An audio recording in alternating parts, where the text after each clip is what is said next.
কবিতাটা কাল রাত থেকে আজ পর্যন্ত কয়েকজনকে কাঁদিয়েছে। কাল আমার প্রথম বই প্রকাশের পর।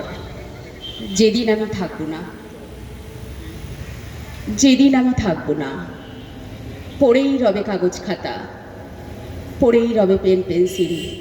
যেদিন আমি থাকবো না, অগোছালো টেবিলটাতে হাতের ছোঁয়া পড়বে না।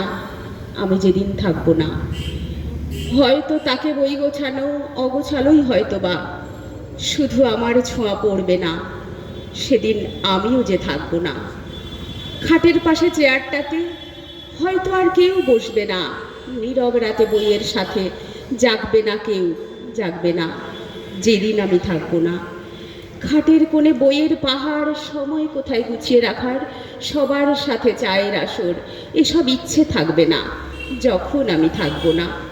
খাওয়ার টেবিল একলা আমি, এসব তো কেউ ভাববে না। ইচ্ছেগুলোও ছাই হবে যে, আমিও যে আর থাকবো না। নমস্কার।